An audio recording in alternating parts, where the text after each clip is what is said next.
Second World War, and tens of thousands of young Africans were drafted overseas. The conflict was never really theirs, but for the first time they saw the conditions of their subjugated countries from the outside.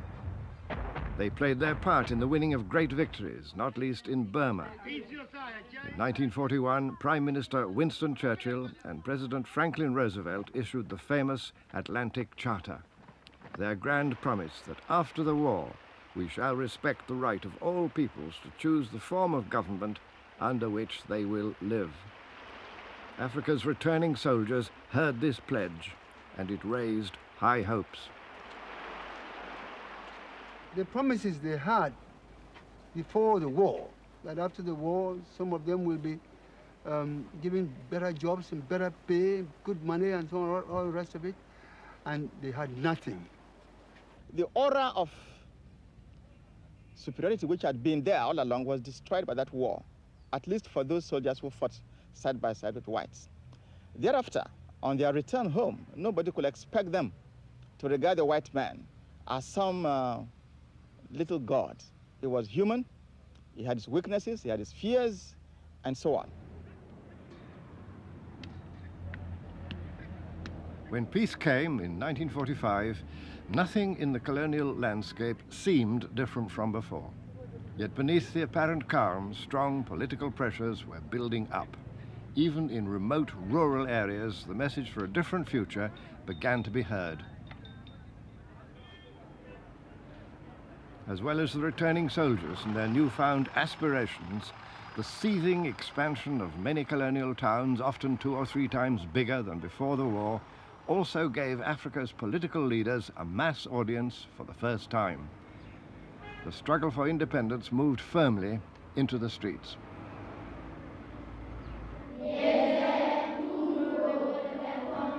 Even the slow growth of primary education, wherever that occurred in some British, French and Belgian colonies, began to have a liberating influence. And that influence was carried further by young Africans now studying overseas. Ils sont, tout, étonnés. Up and down the country, you meet them everywhere. Men and women from the British colonies, working with us, learning from us.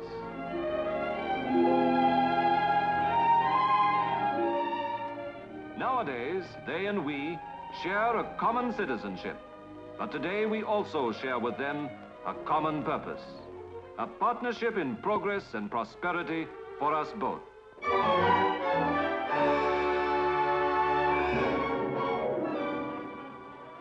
To us in the factory at home, this plan for mutual exchange may seem remote. But we are, every one of us, a part of it.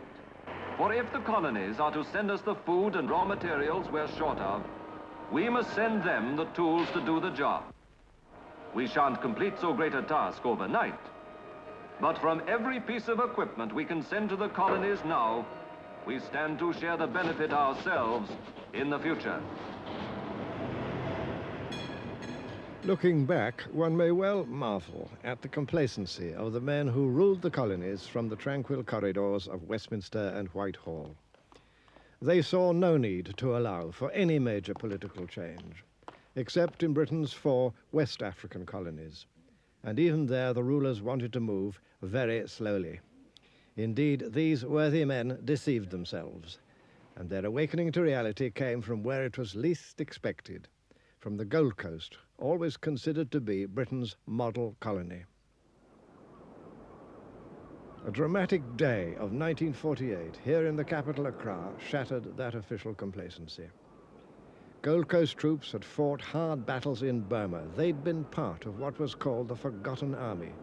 Home again, the survivors once more felt themselves forgotten. They decided to march to the castle and present their grievances to the governor. With the castle already in sight, they arrived at this point along the road to its approach, and here they ran into a cordon of police armed with rifles barring the way. This angered the ex-servicemen. They'd come in peace. Now there were protests, shouts. Tear gas was thrown by the police and stones were thrown back. The march had begun to fray into a fight. at which point the European officer in charge of the police lost his head. He snatched a rifle from one of his men and opened fire with it into the marching veterans, killing or wounding several of them.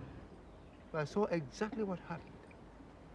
They were stopped, and then the soldiers started shooting. Why should they stop them? Then they start throwing tear gas to disperse them. And through the tear gas, all of them, they scattered all over the place, and they took stones. They started throwing stones.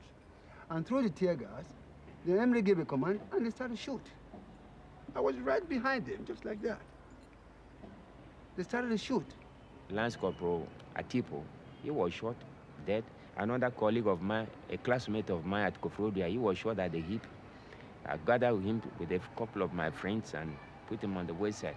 But it looked awkward. One will fight in Burma for 3 good years, returning home and then come to die at the crossroad. I mean, the whole thing took us by surprise. Then one soldier fell, another fell, and the third one. The fourth one, it's a schoolboy who was standing right between the two of us, myself and a friend of mine, behind. A bullet came through him and the boy fell. I held him up and found that the bullet passed through his thighs and came out from his buttocks. He fell, died later. In itself, this was a rather small colonial killing, and yet it was to have a tremendous significance, for it exploded into rioting and looting here at Accra and rapidly in other towns. And those riots were the prelude to a strong political demand for independence. And that demand for independence now found its spokesman, a young nationalist with a vision of a free and progressive Africa. His name was Kwame Nkrumah. He formed a party for immediate action, and thousands rallied. His right-hand man was Komlo Bedama. We got more following because we were more youthful, more active, and more forceful in our speeches. As a result, the youth, of course, it's more especially because of Nkrumah's personality, they flocked to our side. Because you pushed harder. We pushed harder and asked for more things than the elders would do. We wanted self-government now.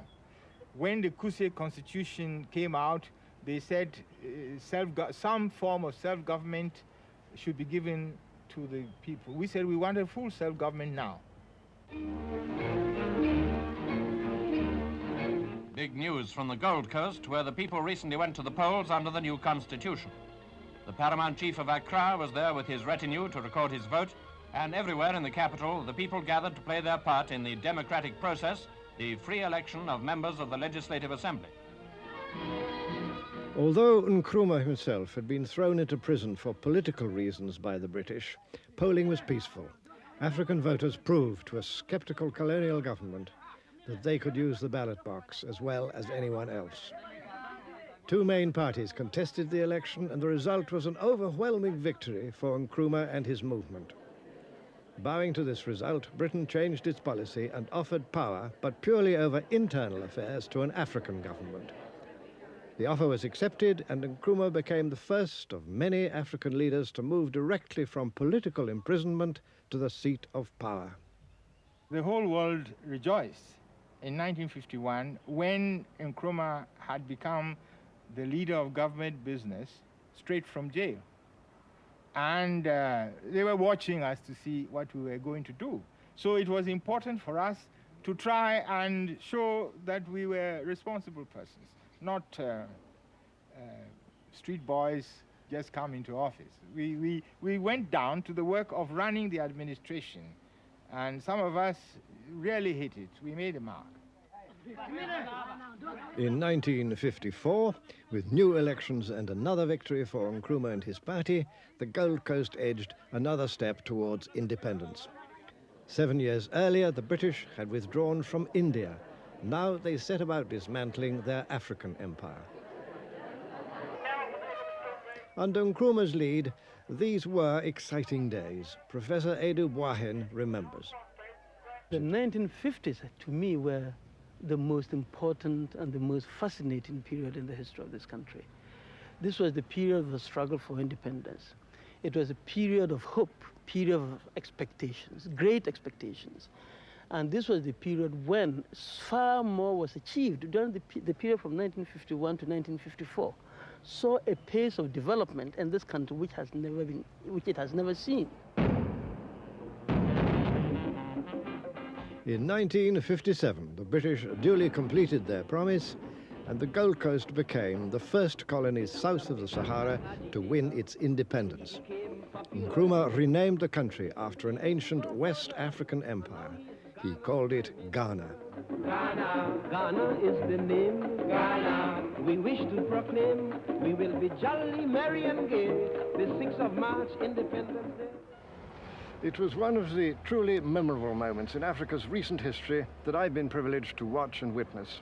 By winning independence, Nkrumah fired the imagination and raised the hopes of black people everywhere. Not only in the Gold Coast, or Ghana as it now became, but throughout the Black Continent and even across the seas. They believed that Ghana's independence was going to be good news for them as well. And Nkrumah, for his part, was determined to prove them right.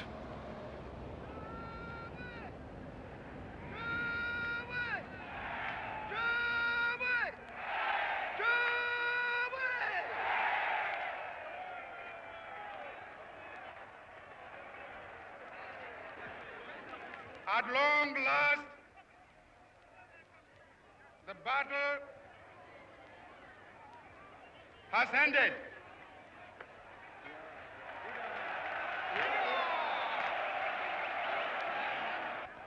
Your beloved country is free forever.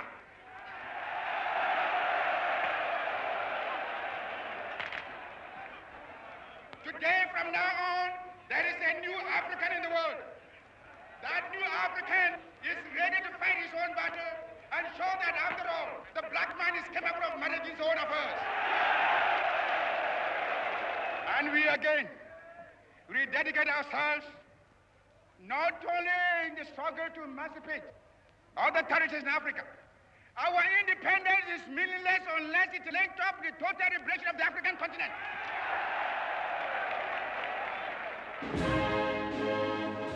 Nkrumah lost no time in proving that he meant just what he said, that Ghana must lead the way for the liberation of all the other colonies. He saw beyond nationalism. He saw it as a prelude in Africa to internationalism, to the building of a unity and freedom that should become continent-wide. In Ghana at this time was the future leader of Zimbabwe, Robert Mugabe. His Pan-Africanist approach that Africa must be united, that the rest of Africa, which was still under colonial rule, must be freed. Those were very, very important ideas. And we continued even after I had quit teaching to travel to Ghana nearly on a yearly basis to hold conferences there and to get inspired by Kwame Nkrumah. 200 delegates to the All-African People's Conference heard a speech much to their liking by the Prime Minister of Ghana, Dr. Kwame Nkrumah. Fighters for African freedoms, I appeal to you in the sacred name of Mother Africa to leave this conference resolved to rededicate yourselves to the task of forming among the political parties in your respective countries a broad united front based upon one common fundamental aim and object, the speedy liberation of your territories. This mid-20th century is Africa's. This decade is the decade of African independence. Forward then to independence now. Tomorrow, the United States of Africa. Among nationalists inspired by Nkrumah's words at that conference was a delegation from another British colony, Kenya. Unlike Ghana, Kenya was one of a whole group of colonies where Africans had long pressed for peaceful progress, but in vain. The reason was clear. This was a settler colony, home of a strong and well-established white community centered around the prosperous city of Nairobi. These Kenya settlers, fearing to lose their privileged standard of living, were determined to frustrate all African requests for change. Early in the 1950s, the settlers pushed for still stronger political protection, and the colonial government gave way. Settler agitation thrust aside all thought of concessions, especially now that African protest began to take a desperate form. In 1952, a state of emergency was declared. The leading African spokesman, Jomo Kenyatta, was arrested with 200 others and sent into detention.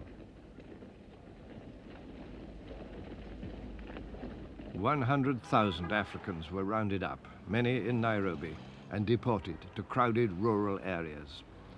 And the outcome was an armed uprising on an unprecedented scale in British African colonies.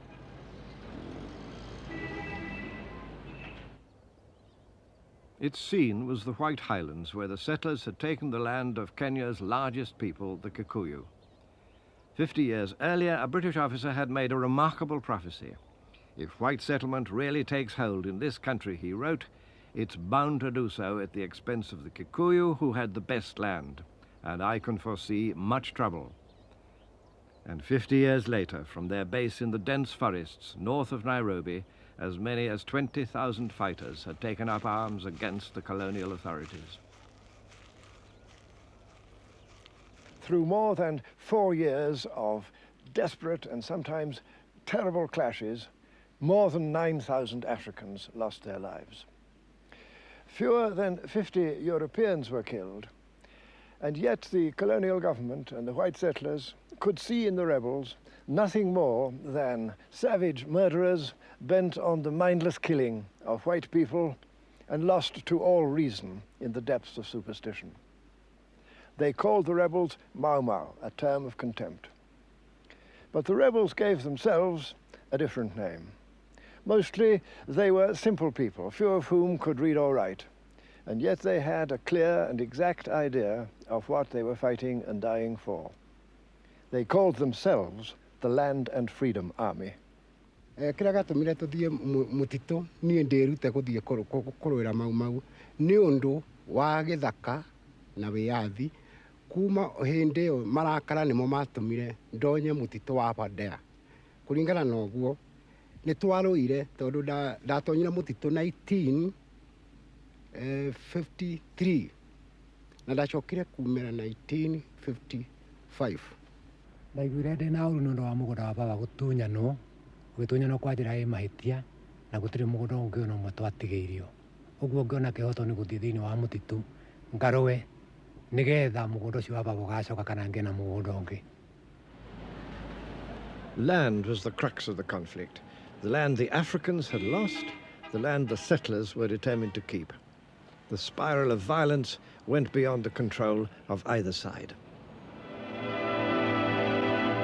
From the Cathedral of the Highlands in Nairobi are borne the bodies of Mr. and Mrs. Roger Ruck and their 6-year-old son, Michael, a British family brutally murdered by the Mau Mau. Here in a lonely farmhouse, far from the comparative safety of the city, police dogs found the Rucks stabbed to death. But the Mau Mau strike not only at Europeans, their own people are often among their victims. Thick woods and jungle have to be penetrated to find the murderers, so Samburu tribesmen who know the country well join in the manhunt. Many thousands of Africans were arrested and found themselves facing stiff sentences for their involvement in the uprising. Many thousands of others were detained in prison camps without any trial at all. Captive rebels remember the camps as places of painful suffering. Na twarutaga wira wina hinya muno tondu eke imwe twacimbaga na thururu andu 50 o muthenya na ni twahuragwo muno tondu na kiugo ni kwaigitwo thigari cia gutuhuraga ni athungu na ni menjete irima mwathiururuka andu matakuite andu teri mutingitiga kuhurwo. But the strength of the British Army and its counterinsurgency tactics proved far too powerful for the makeshift troops of the Mau Mau. In October 1956, the rebel commander, Dedan Kimati, was at last captured and hanged, and the 4-year-old rebellion was crushed. But although militarily defeated, the forest fighters soon knew that the political battle was won.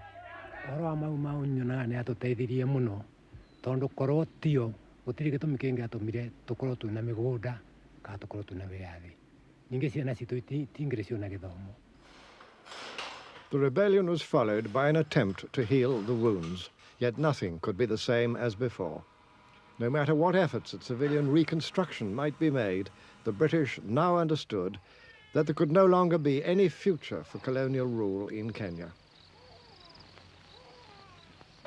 Jomo Kenyatta, the man whom a British governor had called the leader to darkness and death, was released from prison to become the honored president of an independent nation.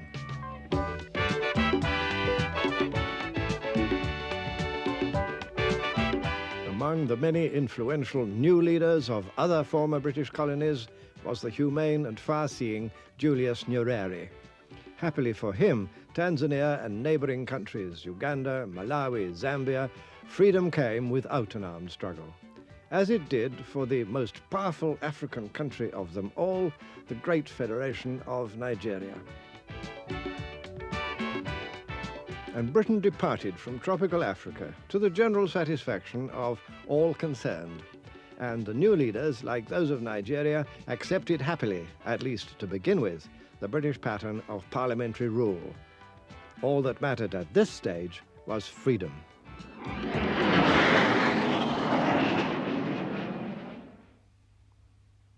In the vast African empire of France, there were few white settlers to displace, and many black nationalists could travel a relatively peaceful road towards independence. But in Algeria, with a large French population, a major war lasted through the 1950s.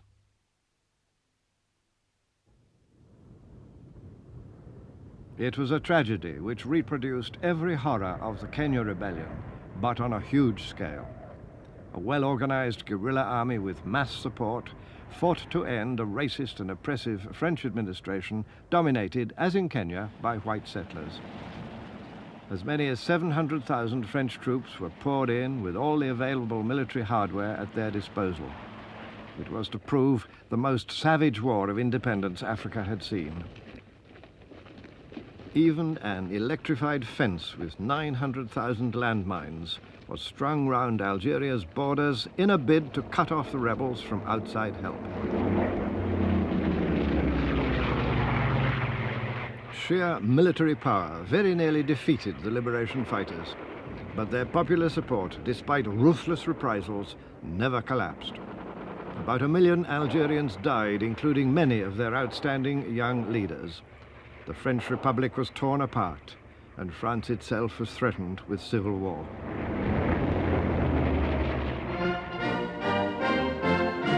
Into this catastrophe stepped France's wartime hero, Charles de Gaulle. While moving secretly to concede independence to Algeria, he set about bolstering French colonial positions south of the Sahara. Touring these colonies with all his pride and panache, de Gaulle offered political rights within a French community, within, that is, the enclosing power of France. The future president of Senegal, Léopold Senghor, recalls those days. Charles de Gaulle était un nationaliste. Il mettait la France, n'est-ce pas, au-dessus de tout. Mais c'est un homme qui avait le sens de l'histoire. Le général de Gaulle nous a compris, mais la plupart des partis en France ont pratiqué la politique du diviser pour régner quand il s'est agi de nous accorder l'autonomie d'abord et l'indépendance ensuite. In Senegal, as in all the French colonies except Guinea, which struck out on its own, de Gaulle's offer was accepted.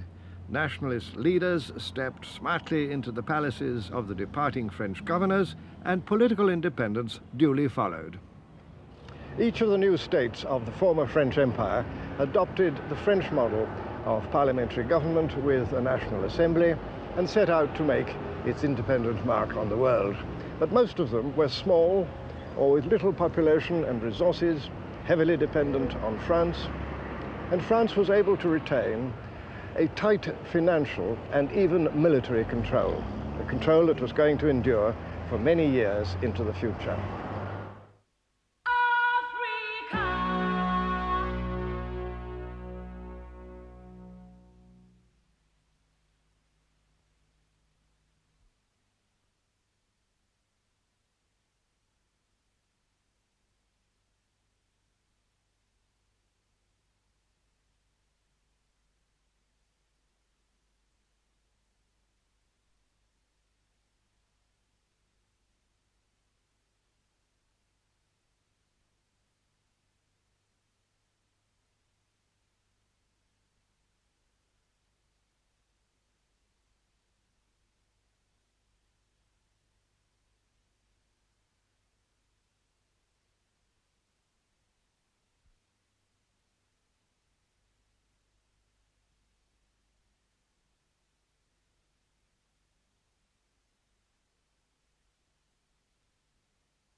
The wind of change blowing through the Belgian Congo, and down comes the Belgian flag in Leopoldville, a few days, in fact, in advance of independence.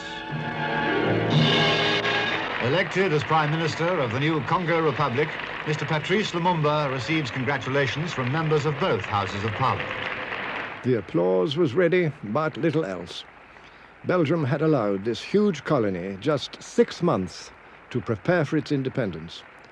Britain gave Nigeria the best part of 10 years.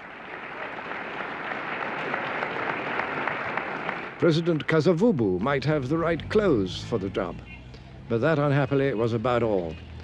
The much more able Prime Minister Lumumba had to rely on men of no experience. I found myself at the age of 27, minister in the cabinet in Kinshasa, and ambassador to the United Nations. Among the 36 cabinet ministers and secretary of state were just 3 of us holding university degrees. With few Belgian officials left to help, chaos erupted. The Congolese army mutinied and rampaged. Whole provinces rebelled. Situated between a newly independent Africa to the north and the white-ruled colonial south, the Congo, with its rich mineral wealth, became the victim of outside interference. They saw their economic, especially, and financial interest threatened by the kind of men like Lumumba.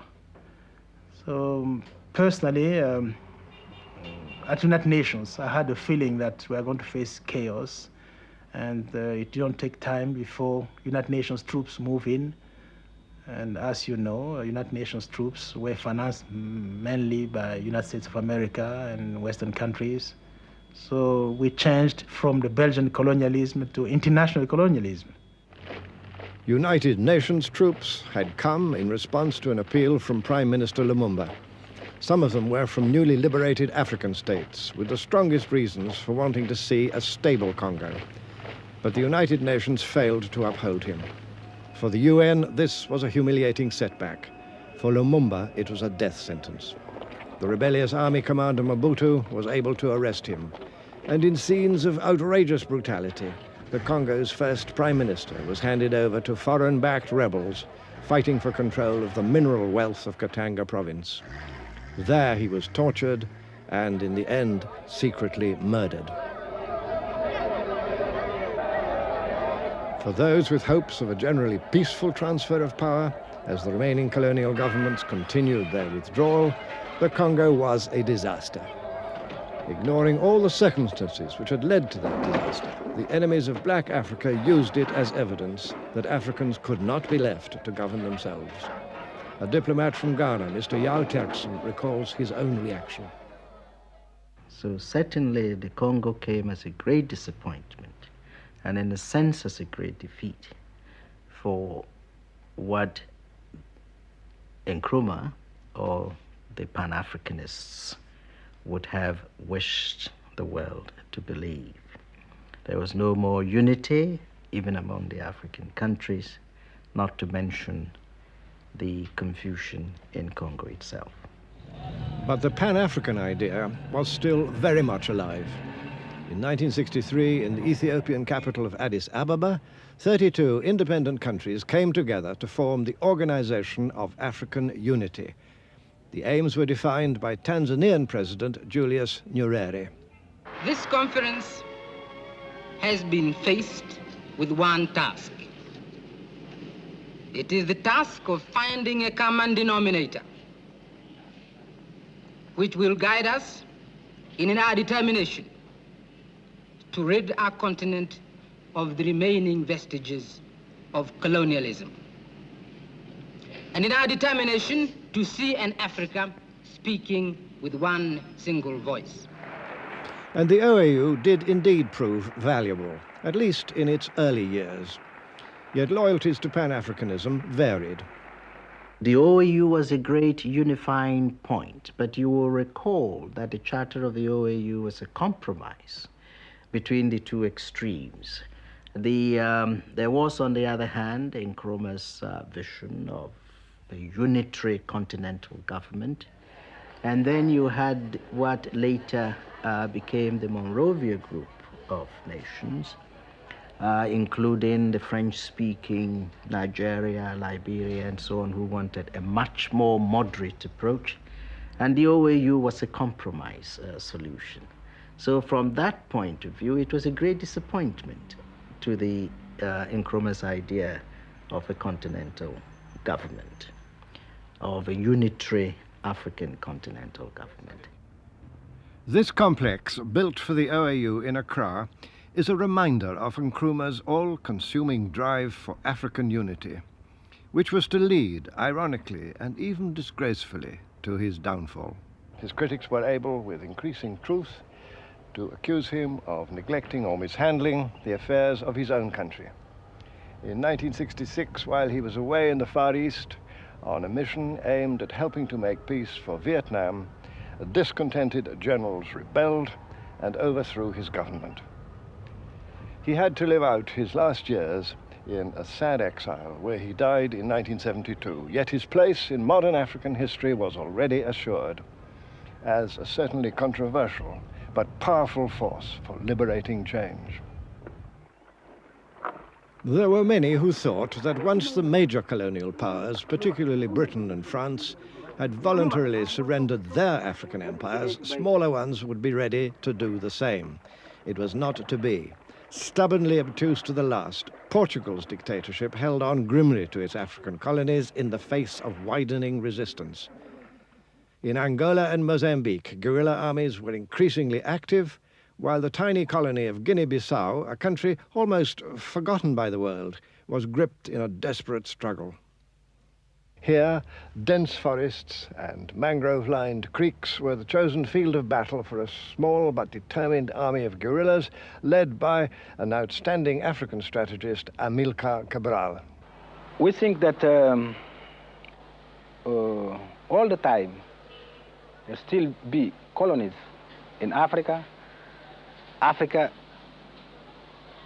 will not be really independent. We think that our people have the obligation to liberate our country, see, to contribute for the liberation of Africa. Heavily outnumbered by the well-armed troops of Portugal, Cabral's men began their struggle in early 1963. No help came from the West. Portugal, after all, was part of the NATO alliance, and none of Portugal's partners was prepared to aid or encourage anti-colonial rebellion. So not for the first time, an African liberation movement turned for help to the communist world. Here, accompanied by a British film crew, the guerrillas attack one of the many fortified Portuguese garrisons. This one, called Buba, possessed an important oil dump.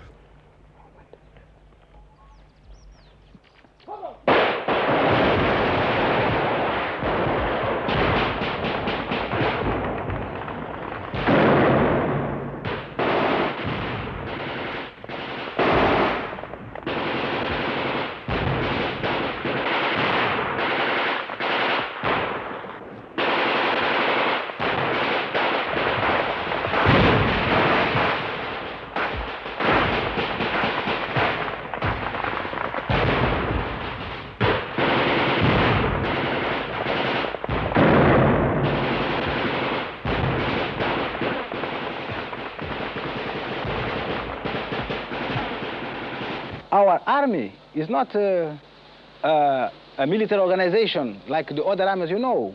You see, our army is an instrument of our people to fight for independence. It developed from nothing until now what you have seen, you see. But the principal character of our army is that we are not military people. We are armed militants, you see. And after independence, after have realized our goal, the major part of these people have to go back to cultivate the soil. For me, who knew him through hard and very testing years, Cabral was the most far-seeing of all the political thinkers and men of action who have devoted themselves to the liberation of Africa from colonial rule and from the negative aspects of Africa's own past. Tragically, he was unable to preside over the freedom which his leadership had done so much to make possible. In 1973, he was struck down by assassins in the pay of the enemy. In Mozambique, the army of Frelimo had also made progress, with thousands of young men and women committed to the struggle. But like other nationalist movements in periods of great tension, Frelimo had to overcome internal divisions in the leadership. It was in 1968 that Frelimo, Mozambique's liberation movement, held a crucially important congress in a liberated zone of the Mozambican province of Niassa, north of where I am now. I was the only European to have been invited and to be present, and for days I listened to the delegates, some 150 of them, as they hammered out their policies. A minority was for trying to negotiate a compromise with the Portuguese. But the majority argued that any compromise would be bound to spell defeat and disaster for the whole movement and its aims. The majority view prevailed. Events had shown that no compromise was possible. Within a few months, Frelimo's first president, Eduardo Mondlane, was assassinated by Portuguese agents. But into his place stepped his closest supporter, the Frelimo commander, Samora Machel. A nossa guerra era popular, não?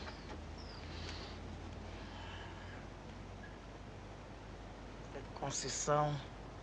Primeiro é preciso ter uma concessão clara, política. Uma concessão clara política para poder conceber a política do inimigo, conceber os objetivos do inimigo e para poder avaliar corretamente a força do inimigo. Sem esta compreensão política, em primeiro lugar, não é possível fazer uma estratégia correta.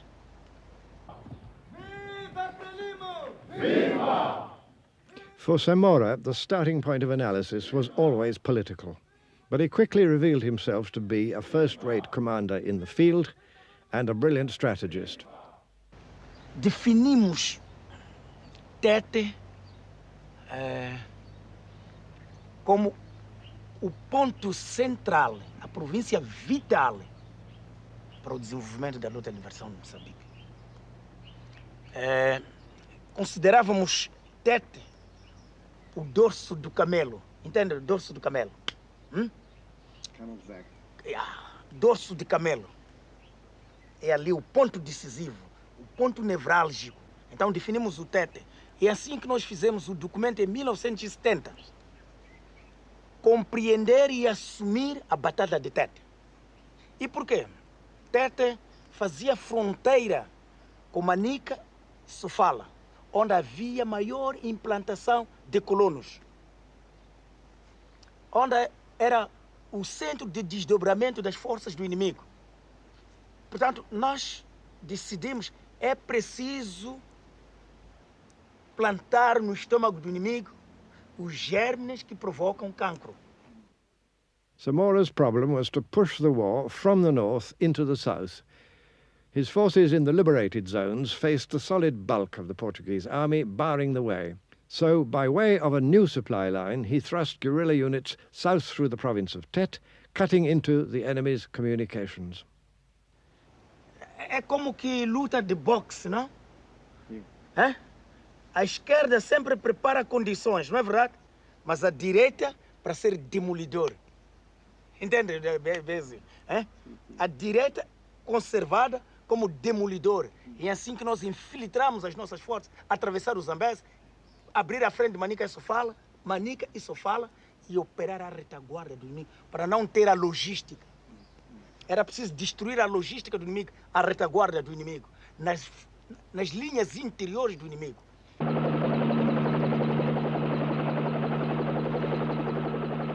Not even ruthless airstrikes could help the arrogant Portuguese commander, General Causa de Arriaga.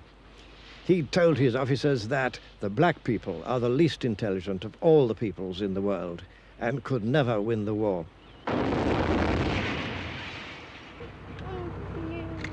But Frelimo had proved him singularly wrong, and now his outmaneuvered troops hit blindly at the civilian population. These liberation wars were long and painful. Every kind of military devilry was unleashed upon the liberation movements by the Portuguese colonial armies, which were also, of course, fascist armies, in order to break their spirit and divide them from their crucial base in popular support. Here was Wiriamu, scene of one of the worst acts of Portuguese militarist terror, when in 1972, a whole village, more than 400 people, was wiped out in a vain attempt to hold up the advance of Frelimo's liberation fighters.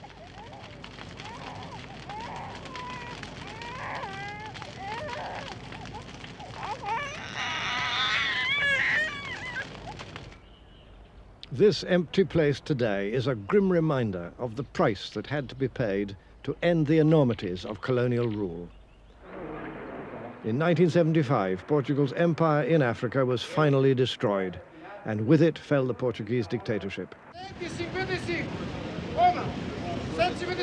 As many as 500,000 Portuguese settlers hastily departed, spurning appeals that they should stay to help rebuild the newly independent countries.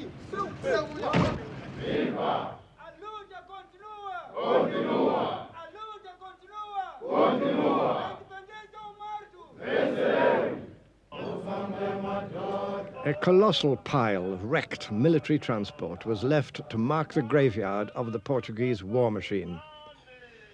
Nothing anywhere, perhaps, could better illustrate the waste and futility of these Portuguese wars, fought so long and hard against every pleading of good sense, and at such a cost to the people of Portugal as well as to peoples in Africa.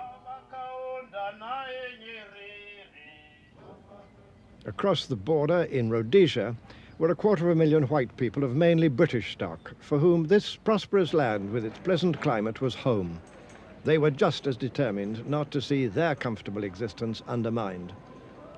For years, the leaders of the large black majority worked for political progress by peaceful means.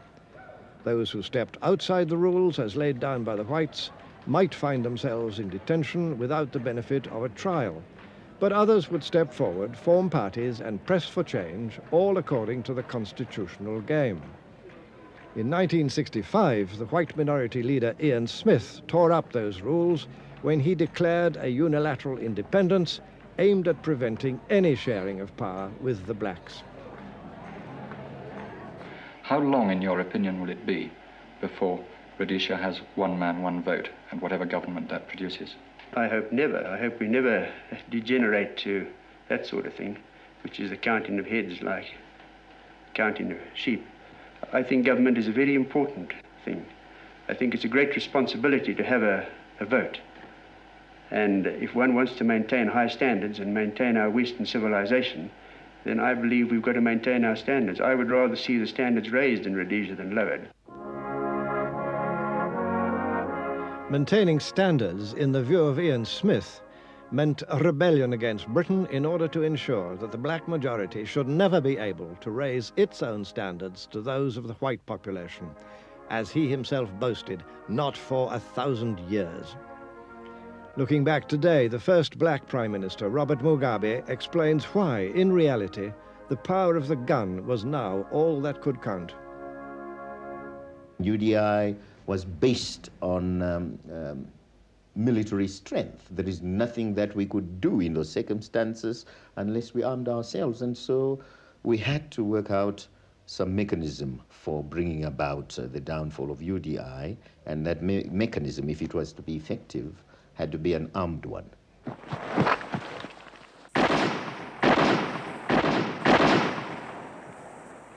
This is the Rhodesia Broadcasting Corporation. Listen to what women are saying about new cold water Omo. It's fantastic. Just There's a lot of living to do, with a lot of pleasure for you. Half-hearted economic sanctions by the outside world allowed the whites to believe that it could be business as usual. But the guerrilla armies were growing in strength and efficiency. One of their fighters, a school teacher, gave his reasons for going to war. And what do? How do we correct it? We have spoken, we have addressed meetings, we have even gone to the United Nations. Our leaders have. They've gone everywhere. They've gone all over. They've been to Britain. They expressed their opinions about the sufferings of their people. They went to the United Nations. They sought all means, possible means of solving the problems. And nobody bothered to listen. Nobody bothered to care about it. And what do? We can't remain as we are. We can't remain with that 10 acres allocated to my family. It's too small. Why do we deserve that one? We have to correct it. We have to correct this situation. Whether by suffering, we have chosen to suffer. And this we have. That's why we are in the forest. We'll remain so until that land is free. Rhodesia at last became the independent state of Zimbabwe in 1980, nearly a quarter of a century after Ghana. How many more years must it be before the last great bastion of racist rule would fall? Behind me, some 200 yards away, lies South Africa, the country of apartheid, of a systematic racism, denying any human rights to black people. No system in Africa since the slave trade, it seems to me, has offered so vile an outrage to human decency. Against every condemnation by the civilized world, the profiteers of apartheid have continued to pursue their path of violence. As in so many other African countries where change has been demanded by a black majority, the white minority have replied with violence and repression. A series of trials saw anti-apartheid leaders, both black and white, being jailed. Nelson Mandela, leader of the banned African National Congress, has been behind bars for over 20 years. The massacre of innocent people in the towns of Sharpeville and Langer in 1960 proved to be the turning point. Peaceful protest against apartheid had led to the police shooting into the crowd, killing 83 people and wounding 365. This was the event, more than any other, that proved to the black leaders that armed struggle could no longer be avoided. The exiled president of the ANC, Oliver Tambo. Well, because we felt we had reached the end of the road for nonviolence. Not only had our struggle been nonviolent, we had specifically tried desperately to avoid being provoked, refuse to be provoked by a policy of violence which the government had embarked upon. And violence against us was mounting, and we were making no impact whatsoever on the regime. There was no response of any kind. And we'd reached a position where we had to choose between surrendering, doing nothing at all, or fighting, and we decided to fight. Mass shooting began again in 1976, another turning point, when children in the vast township of Soweto near Johannesburg refused to attend school as a protest against apartheid. Hundreds of them were shot down by the police. The massacre itself shocked everybody, including South Africans and the international community, into a new awareness of the utterly criminal nature of the apartheid system.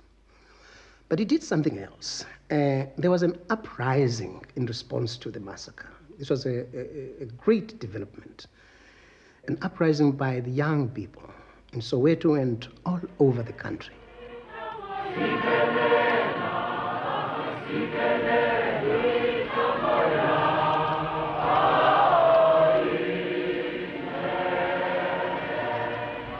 A year later, in circumstances which have never been satisfactorily explained, the popular student leader Steve Biko died in prison in Port Elizabeth of brain damage while he was being held in chains.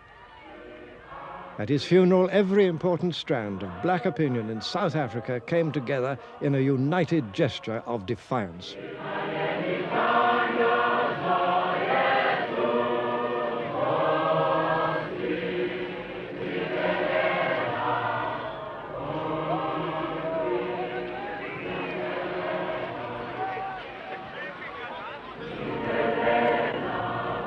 Nothing inside South Africa, it seems, can now disarm the growing violence of apartheid and resistance to it.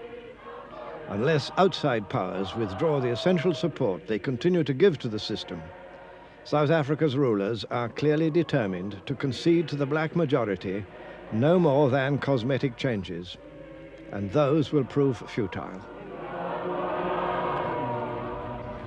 But whatever may befall in South Africa, and there must remain a hope for peaceful change, one thing has become certain. No amount of racist aggression or assassination is going to be able to withstand the onward surge and drive of a people longing and determined to be free. And freedom, whatever problems it may bring with it, is the only sure groundwork for peace.